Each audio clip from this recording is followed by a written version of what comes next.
ආයිබෝන් පෙල්ලික් flow එක. එහෙම නැත්නම් මේ ශ්‍රෝණිය ආශ්‍රිත මාංශ පේශි මොන වගේද මේ ලිංගික සෞඛ්‍යයට ඒ වගේ තමයි ලිංගික ක්‍රියාකාරීත්වයට වැදගත් වෙන්නේ කියලා අපි මීට කලින් වැඩසටහන් වලදී කතා කරා. මේ පෙල්ලික් ෆ්ලෝ එක වීක් වුණාම එහෙමත් නැත්නම් මේ මාංශ පේශි දුර්වල වුණාම ඒක ඍජුවම තමන්ගේ ලිංගික කාර්යයට බලපාන්න පුළුවන්. ගෑනු අයට වගේම පිරිමි අයටත් මේ ප්‍රශ්නය ඇති වෙන්නට පුළුවන්. ඉතින් ඒක හින්දා ඇත්තටම මේ පෙල්ලික් ෆ්ලෝ එක ස්ට්‍රෙන්තන් කරන්න එහෙම නැත්නම් ශක්තිමත් කරන්න අපි විශේෂිත වූ ව්‍යායාම ගැන කතා කරනවා, විශේෂයෙන් මේ ලිංගික සෞඛ්‍ය ගැන කතා කරන්නේ. ඒ වගේ ව්‍යායාම අතරේ මේ කීගල්ස් කියන ව්‍යායාම වර්ගය ඇත්තටම ලෝකෙට හඳුන්වලා දීලා ගොඩාක් කාලයක් වෙනවා. මේ ව්‍යායාම වර්ගය පරීක්ෂණාත්මකව තහවුරු කරලා තියෙනවා මේ වගේ ලිංගික බෙලහීනතාවයන් වලට ඒ ලිංගික බෙලහීනතාවයෙන් එළියට එන්න උදව් වෙනවා කියලා. ඉතින් මේ කීගල්ස් ව්‍යායාම ගැන අපි මීට කලින් වැඩසටහනක් කරා. අද මේ එපිසෝඩ් එක හරහා මම බලාපොරොත්තු වෙනවා සාමාන්‍යයෙන් අපි ගෙදර දොරේ ඉන්න අතරේ අපිට සරලව කරගන්න පුළුවන් මේ කීගල්ස් ව්‍යායාම තුනක් ගැන. ඉතින් මාතෘකාව කතා කරන්න කලින් හැමදාමත් කියනවා වගේ ඔයාලට පුළුවන් මේ කතා කරන දේවල් ඔයාලගේ ජීවිතේට වැදගත් වෙනවා කියලා හිතනවා නම් අපේ channel එක subscribe කරන්න. ඒ වගේම තමයි ඊට එහා පැත්තේ තියෙන bell button එක ඔබලා අපේ වීඩියෝත් එක්ක නිරතුරුවම රැඳිලා ඉන්න. ඉතින් මේ පෙල්ලික් ෆ්ලෝ එක ඒ වගේම තමයි මේ ශ්‍රෝණිය ආශ්‍රිත මාංශ පේශි ශක්තිමත් කිරීම තුලින් කෙනෙකුට එන්නට තියෙන ලිංගික බෙලහීනතාවයන් මගහැරව ගන්න පුළුවන්. ඒ වගේම තමයි Tamanට දැනටමත් ලිංගික බෙලහීනතාවයක් තියෙනවා නම් ඒ දේවල් වලින් එළියට එන්නත් මේ ව්‍යායාම පාවිච්චි කරන්න පුළුවන්. කලින් කිව්වනේ ඇත්තටම ගැහණු පාර්ශවය වගේම පිරිමි පාර්ශවයටත් මේ පෙල්ලික් ෆ්ලෝ එක එහෙම නැත්නම් මේ ශ්‍රෝණිය ආශ්‍රිත මාංශ පේශි වැදගත් වෙනවා. අපි දන්නවා ගොඩක් වෙලාවට කාන්තාවන්ගේ මේ ආර්තව හරණයෙන් පස්සේ ඒ වගේම තමයි මේ දරු ප්‍රසූතියෙන් පස්සේ මේ පෙල්ලික් ෆ්ලෝ එක එහෙම නැත්නම් මේ ශ්‍රෝණිය ආශ්‍රිත මාංශ පේශි දුර්වල වෙන්නට පුළුවන්. ඉතින් ඒකේ ආදීනමය විදිහට සමහරක් වෙලාවට ගර්භාෂය පහත් වීම, ඒ වගේම තමයි තමන් දන්නේ නැතුව මුත්‍රා පිටවීම වගේ දේවල් ඇති වෙන්නටත් පුළුවන්. ඒ වගේම තමයි අද කතා කරන මේ ලිංගික බෙලහීනතාවයන් සඳහා විශේෂයෙන් යෝනි මාර්ගයේ ලිහිල් වීම වගේ තත්ත්වයන් මේ හරහා ඇති වෙන්නට පුළුවන්. ඒ වගේම තමයි පිරිමි පුද්ගලයන් ගත්තට පස්සේ මේ ශ්‍රෝණිය ආශ්‍රිත මාංශ පේශි දුර්වල වීම හින්දා ඒ අයට ගොඩාක් වෙලාවට අපි දකින එකක් තමයි මේ ප්‍රාණවත් වීමේ ප්‍රශ්නය. ඒ වගේම තමයි සමහරක් වෙලාවට මේ ඉක්මනින් ශුක්‍රාණු පිටවීම, ඒ වගේම තමයි ශුක්‍රාණු පිටවීම සම්බන්ධයෙන් නොයෙකුත් ගැටලු ඇති වෙන්නටත් පුළුවන්. ගොඩාක් වෙලාවට මේ කාන්තාවන්ට නම් මේක ස්වාභාවික ක්‍රියාවලියක් හරහා මේ හෝමෝන වල අඩුකම හින්දා වෙන්න පුළුවන්. පිරිමි අය අපි දන්නවා ගොඩාක් වෙලාවට මේ කාර්යබහුල ජීවන රටාවත් එක්ක ඒ අය ව්‍යායාම වර්ග සිද්ධ කරන්නේ නැහැ. ගොඩාක් වෙලාවට එකතැන වාඩි වෙලා කරන රැකියාවන් හරහා මේ එකතැන වාඩි වෙලා ඉන්න එකෙන් ගොඩාක් වෙලාවට මේ පෙල්ලික් ෆ්ලෝ එක වීක් වෙනවා, එහෙම නැත්නම් දුර්වල වෙනවා. එහෙනම් අද මම කලින් කිව්වා වගේ අපි බලාපොරොත්තු වෙනවා ප්‍රධාන කීගල් ව්‍යායාම තුනක් ගැන ඉතා සරලව ඔයගලන්ට කියලා දෙන්න. ඉතින් අපි බලමු ඒ ව්‍යායාම කොහොමද කරන්නේ කියලා. ඉතින් මේ ගෙදර ඉඳලා කරගන්න පුළුවන් සරල කීගල් ව්‍යායාම වර්ග තුනක් ගැන අපිට කියලා දෙන්න මාත් එක්ක අද එකතු වෙනවා ඉස්මීර් මෙඩිෆිට් ජිම් එකේ ක්වොලිෆයිඩ් ට්‍රේනර් කෙනෙක්. ඉස්මීර් තමයි අපිට ඩෙමොන්ස්ට්‍රේට් කරන්නේ අද කොහොමද ගෙදර ඉඳලා අපිට සරලව මේ කීගල් ව්‍යායාම කරන්න කියලා. එතකොට අද මේ කරන පළවෙනි කීගල් ව්‍යායාමයේ විදිහට අපි බේසික් කීගල් එක පුරුදු කරමු. එහෙනම් ඉස්මීර් අපිට පොඩ්ඩක් පෙන්නනවද කොහොමද බේසික් කීගල් එක කරගන්නේ? ඕකේ. බේසිකලි අපි මුලින්ම කරන්න ඕනේ බ්‍රීතිං මෙතඩ් එක අල්ල ගන්න ඕනේ. බ්‍රීතිං මෙතඩ් එක අල්ල ගන්නකොට අපිට දැනෙන්න ඕනේ අපේ අපි සාමාන්‍ය යූරින් පාස් කරලා ඉවරනාට පස්සේ දැනෙන ෆීල් එක තමයි දැනෙන්න ඕනේ. ඒ කියන්නේ අපේ ස්පයිනල් කෝඩ් එකයි මේ ලෝවර් කෝ එක ඒ දෙක නිකන් ටච් වෙන විදිහට අපිට ෆීල් වෙන්න ඕනේ. ගොඩාක්ම ෆීල් වෙන්නේ අපිට ඇවිල්ලා අර යූරින් පාස් කරන විදිහට පාස් කරාට පස්සේ අපිට දැනෙන හැඟීම තමයි දැනෙන්න ඕනේ. එහෙම නැත්නම් සාමාන්‍යයෙන් අපි කියන්නේ සරලව කියනවා නම් යුරින් පාස් කරගෙන යනකොට අපි කියන්නේ මුත්‍රා පිට කරගෙන යනකොට අපි ඒක නවත්ත ගන්න ක්‍රමයක් තියෙනවනේ. අන්න ඒ විදිහට මේක අල්ල ගන්න එක තමයි කරගන්න ඕනේ. ඔව් සර්. හරියටම හරි. ඒ විදිහට තමයි. සාමාන්‍යයෙන් බ්‍රීත් කරනකොට අපි බ්‍රීත් එක ගොඩක් හෝල් කරන් ඉන්නෙත් නෑ, රිලීස් කරන්නෙත් නෑ. සාමාන්‍යයෙන් තප්පර 3ක් 5ක් අතර තමයි කාලේ තියාගන්න ඕනේ. දැන් මේ උදාහරණයක් වශයෙන් මෙහෙම බ්‍රීත් එක ගත්තා. නයෙන් ගත්තා, ඇරියා.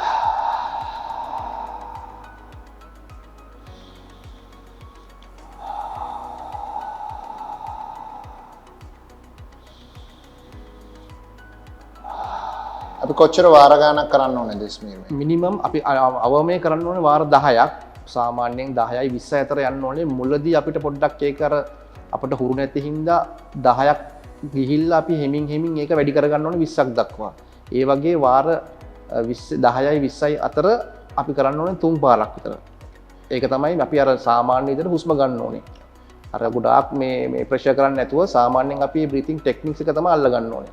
අපි එතකොට සාමාන්‍ය ව්‍යායාමයක් කරනකොට මේ ස්මීර් අපි බලනවානේ දැන් මේ කොහොමද මේක හරියටම අපිට කෙරෙනවද කියලා දැනගන්නේ නේද? ඔව්. එතකොට අපිට මාංශපේශී තදවීම ඇත්තටම අපිට දැනෙන්න ඕනේ නේද? දැනෙන්නත් ඕනේ. අපි ඒකට තමයි මේ අත් එක අරගෙන පාම් එක කරන් ලෝවර් කෝ එකට තියලා අපි ඒකින් සපෝට් එකක් ගන්න. එතකොට අපිට ඒකින් හොඳට කන්සන්ට්‍රේට් කරන්න පුළුවන් මසල් එක හරියට ෆීල් වෙනවද කියලා. නැත්තම් ඒකින් කිසිම ප්‍රතිඵලයක් අපිට ගන්න බෑ. ඒ අනිවාර්යෙන් අත් දෙක තියාගන්න මේ පෙල්වික් මේ ලෝවර් කෝ එකේ ඊළඟ පෙල්වික් එක ෆීල් වෙන්න ඕනේ. පෙල්වික් මසල් එක. එතකොට බ්‍රීත් ඉන් කළා බ්‍රීත් අවුට් කරද්දි කටින් යවනකොට මේ අත් දෙකෙන් අපිට පුළුවන් පොඩි සපෝට් එකක් ගන්න ප්‍රෙස් කරන්න.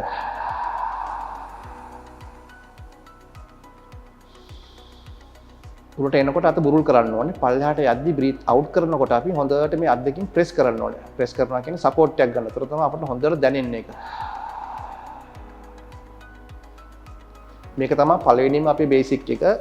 බ්‍රීතින් ටෙක්නික්ස් අපි ඉස්සලාම මේක හදා ගන්න ඕනේ. සාමාන්‍ය විදිහට අපි හුස්ම ගන්න ඕනේ. මේක ඇවිල්ලා පළවෙනි බේසික් එක. මේක හරි සරලයි. ඉතින් එච්චර වෙලාවක් යන්නේ නැහැ. ඉතින් මේ අපි ඇත්තටම පෙන්නුවේ බේසික් කීගල් එක. ඒ කියන්නේ මූලික වශයෙන් මේ කීගල් ව්‍යායාම පටන් ගන්නකොටම අපි කරන්නේ කොහොමද?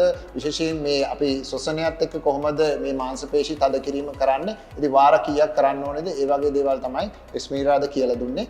ඒකත් එක්කම අපි යමු ඊළඟට දෙවනි කීගල් ව්‍යායාමයට. එතකොට දෙවනි කීගල් ව්‍යායාමයේ විදිහට අද අපි ඔයගලන්ට හඳුන්වලා දෙන්නේ මේ එලිවේටර් කීගල් කියන එක. ඉතින් එලිවේටර් කීගල් එක කොහොමද ස්මීර් කරන්නේ? අපි එලිවේටර් කියලා කියපුවාම අපිට මතක් වෙන්නේ අපිට මේක මනසට දෙන්නේ ඇවිල්ලා අපි ලිෆ්ට් එක යනවා වගේ. සාමාන්‍ය ලිෆ්ට් එකේ ග්‍රවුන්ඩ් ෆ්ලෝ එකේ ඉඳන් තර්ඩ් ෆ්ලෝ එක වගේ අපි අයිඩියා එකක් ඔළුවේ තියාගන්න ඕනේ. තියාගත්තාම ග්‍රවුන්ඩ් ෆ්ලෝ එකේ ඉඳන් අපි සාමාන්‍ය ලිෆ්ට් එකට යන කෙනෙක් දන්නවා ඒක එකපාරටම ස්පීඩ් වෙන්නේ නැහැ. ඉතින් ඒ වගේ අපි ඒක උදාහරණයක් වශයෙන් අරගෙන පළවෙනි එක අපි හැමෙන් හුස්මක් ගන්න ඕනේ. පළවෙනි තට්ටුවට ගියා. දෙවෙනි තට්ටුවට ඒ බීට් එක හෝල්ඩ් කරන්න ඕනේ. හෝල්ඩ් එකේ තියාගන්න ඕනේ. ඊට පස්සේ දෙවෙනි තට්ටුවට ගියා. තුන්වෙනි තට්ටුවට ගියා. ඊට පස්සේ තමයි හෙමින් ඒ වගේම අප් ඇන්ඩ් ඩවුන් හෙමින් බ්‍රීත් එක යවන්න ඕනේ අර විදිහටම. ඒ රේන්ජ් එකම තියාගන්න ඕනේ. ඊට පස්සේ ආපහු ඒ බ්‍රීත් එක මේ විදිහටම කන්සන්ට්‍රේට් කරලා අපි කරන්න ඕනේ. ඒ දැන් මේ ඇවිල්ලා බ්‍රීතින් එක අපි කරන්න ඇවිල්ලා පොඩ්ඩක් අප් ඇන්ඩ් ඩවුන් රැන්ඩම් විදිහට බ්‍රීත් එක ටෙක්නික් එක අපි ඉගෙන ගන්න යන්නේ. මේ කීගල්ස් එක්සර්සයිස් වල බේසිකලි අපිට ගොඩාක්ම මේ ඉෆෙක්ට් එකක් තියෙන්නේ ඇවිල්ලා බ්‍රීතින්ස් වලින්. එතකොට අපිට මසල් එක හොඳට කන්ට්‍රැක්ට් වෙනවා. මසල් එක හොඳට ෆීල් වෙනවා. හොඳ රිසල්ට් එකක් එනවා. දැන් බලා ගන්න පුළුවන් කොහොමද ඒක කරන්න කියලා. අර වගේම ෆස්ට් බේසික් එක වගේම අත් දෙක තියාගන්න. බේසික් කට්ටියට ඒ කියන්නේ බිගිනර් කෙනෙක්ට ඒක පොඩ්ඩක් කන්සන්ට්‍රේට් කරන්න අමාරුයි මුලදීම. ඉතින් අපි ඒකට අර වගේම ලෝවර් කෝ එකේ අත් දෙක තියාගන්නවා. තියාගෙන බ්‍රීත් අවුට්. තප්පර 1යි 2යි ඒ වගේ. අවුට්.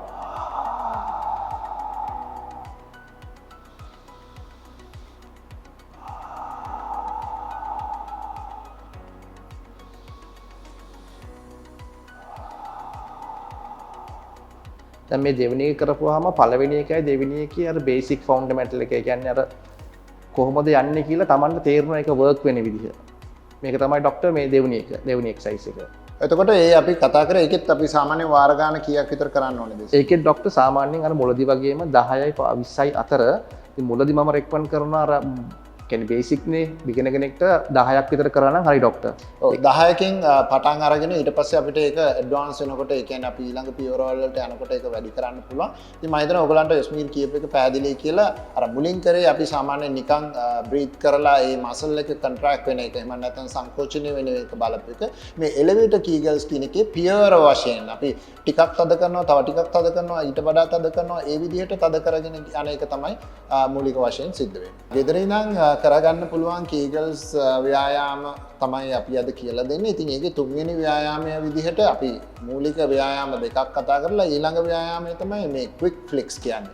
ඉතින් ක්වික් ෆ්ලික්ස් එක කොහොමද කරන්නේ මේ ස්මීර්? ડોක්ටර් මෙහෙම අපි දැන් ක්වික් ෆ්ලික් කරන්නේ ඉස්ලාම ඇවිල්ලා අර කරන්නේ 1යි 2යි ඒ දෙකෙන් දැන් මේක ඇවිල්ලා චුට්ටක් අර බ්‍රීතින් එක ටිකක් ෆාස්ට් වෙනවා.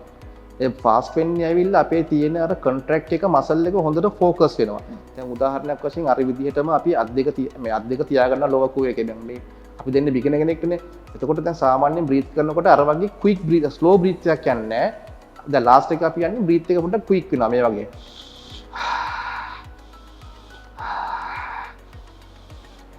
ඒ කියන්නේ තප්පර 1යි 2යි අතර උඩට ආවා ආයේ පල්ලෙහාට යනකොට බ්‍රීත් අවුට් කරනකොට තප්පර 1යි 2යි අතර යවන්න ඕනේ. මේකේ කිසිම නැවතීමක් නැහැ.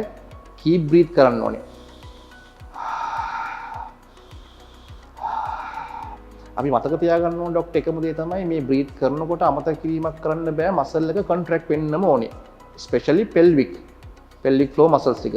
ඔව් ඇත්තටම ගත්තම මේ මසල් එක කොන්ට්‍රැක්ට් වෙලා තියෙන එක එහෙම නැත්නම් සංකෝචනය වෙලා තියෙන එක අතිශයින්ම වැදගත් වෙනවා. මොකද එහෙම වුණොත් තමයි මේ වර්කවුට් එක හරියට වෙන්නේ. ඇත්තටම මේ ශ්‍රෝණිය ආශ්‍රිත මාංශ පේශි ටිකක් හැංගිලා තමයි තියෙන්නේ. මොකද සාමාන්‍යයෙන් අපි ශ්‍රෝණිය ආශ්‍රිත මාංශ පේශි මම මේ විදිහට වගලන්ට රූපකින් පෙන්වන්න සාමාන්‍යයෙන් පිරිමි කෙනෙක් ගෙනා මේ කෝෂයයි ගුද මාර්ගය අතර තමයි මේ මාංශ පේශි වලල්ල පිහිටලා තියෙන්නේ.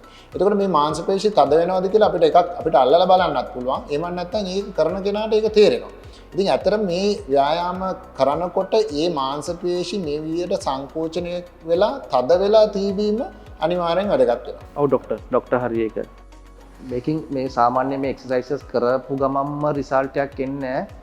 තුම ගානේ සති 3-4ක්වත් යනවා ඒක හොඳට දැනෙන්නයි ඒකේ රිසල්ට් එකක් එන්නේ. ඉතින් මේක මම කියන්නේ මගේ එක්ස්පීරියන්ස් එකත් එක්ක කන්ටිනියස්ලි කරන්න තමන්ට පුළුවන් කාර්ය බහුල ජීවිත තමයි හැමෝම ගත කරන්නේ. නමුත් දවසට එක වාරයක් හරි කරා නම් හොඳ රිසල්ට් එකක් ගන්න පුළුවන්. මම රෙකමන්ඩ් කරනවා morning and evening. එතකොට හොඳ රිසල්ට් එකක් ගන්න පුළුවන් within short period. සාමාන්‍යයෙන් අපි ලිංගික බෙලහීනතාවයක් ආවත් කීගල් එක්සර්සයිස් වලට නිර්දේශ කරන්නේ උදේ හවස කරන්න කියලා. මොකද වෙනත් ව්‍යායාමත් එක්ක සාපේක්ෂව අපි සාමාන්‍යයෙන් දවසට එක සැරයක් හෝ ඒ වගේ තමයි අපි කියන්නේ. නමුත් කීගල් ව්‍යායාම කරද්දී අපි මේකේ ෆ්‍රීකවන්සි එකේ මම නැත්තම් වාර ගන්න වැඩි කිරීම තුලින් වැඩි ප්‍රතිඵල ගැනීමේ හැකියාවක් තියෙනවා. හොඳයි නේද? අද දවසේ ඇත්තටම අපි කතා කරේ කීගල් ව්‍යායාම ගැන. මේ ශ්‍රෝණිය ආශ්‍රිත මාංශ පේශි ඇත්තටම අපි කියනවා ස්ට්‍රෙන්තන් කරන එක. එහෙම නැත්නම් ශක්තිමත් කරන එක මේ ලිංගික ක්‍රියාවලියට ගොඩක් වැදගත් වෙනවා. ඒ වගේම තමයි ලිංගික බෙලහීනතාවයන් වලින් එළියට එන්නත් ඒක වැදගත් වෙනවා. ඉතින් එවැනි කීගල් ව්‍යායාම වල මූලිකම අංග තුනක් තමයි අද දවසේ ඔයගලන්ට කියලා දෙන්න උත්සාහ කරේ. මේ කීගල් ව්‍යායාම කියන එක මේ විදිහට අපිට දිගින් දිගට තවත් මේකේ ඇඩ්වාන්ස් එක්සර්සයිසස් තියෙනවා. ඉතින් ඒ වගේ දේවල් කරගන්න පුළුවන්. ඒ වගේම තමයි තවත් මේ කීගල් නොවන එහෙත් අපිට මේ ශ්‍රෝණිය ආශ්‍රිත මාංශ පේශීන් වලට කරන්න පුළුවන් ව්‍යායාම ගොඩක් තියෙනවා. ඒ වගේ වැඩසටහනොත් අපි බලාපොරොත්තු වෙනවා ඉදිරියට සිද්ධ කරන්න කීගල් නොවන නමුත් මේ ලිංගික සෞඛ්‍ය සම්බන්ධයෙන් වැදගත් වෙන ව්‍යායාම මාර්ග ඔයගලන්ට මේ විදිහේ අපිට කරලා පෙන්වන්න. මොකද ඒ හරහා අපිට පුළුවන් මේ විශේෂයෙන් අපි ටිකක් නිග්ලෙක්ට් කරන එහෙම නැත්නම් ටිකක් අතපසු කරන මේ පෙල්වික් ෆ්ලෝ එක ශක්තිමත්ව තියාගන්න මේ දේවල් උදව් වෙනවා. අද දවසේ ඇත්තටම මේ මෙලිෆිට් ජිම් එකේ ඉස්මීර්ට අපි ස්තුතිවන්ත වෙනවා අපිට මේ වගේ ඩෙමොන්ස්ට්‍රේෂන් එකක් කරාට. මොකද ඇත්තටම මේ ව්‍යායාම කිනේවා අපි කියලා දුන්නට ඒක හරි අමාරුයි ඒක තේරුම් ගන්න. මේ වගේ ඩෙමොන්ස්ට්‍රේෂන් එකකින් තව ටිකක් අපිට තේරුම් ගන්න පුළුවන් හැකියාවක් ලැබෙනවා. හැබැයි ඇත්තටම මේක කරනකොට තමයි මේක Taman අවබෝධ කිරීම හරියට සිද්ධ වෙන්නේ. ඉතින් ඒකින්ද මේකට යෙදෙන්න ඒ වගේම තමයි ඒකට අවශ්‍ය නම් උදව් අපිට කතා කරන්න ඔයගලන්ට පුළුවන්. ඔයගලන්ගේ තියෙන ප්‍රශ්න අපිට යොමු කරන්න පුළුවන් WhatsApp නම්බර් එක හරහා ඒ වගේම තමයි Facebook හරහා. ඉතින් අපිට පුළුවන් උදව් කරන්න ඒ වගේ ව්‍යායාම ඒ වගේ තමයි ඔයාලගේ තියෙන ලිංගික සෞඛ්‍යමය ගැටලු निराකරණය කරගන්න. ඉතින් තවත් දවසක මේ වගේ අලුත් වීඩියෝ එකක් අරන් එනකම් ඔබ සැමට සුබ දවසක්.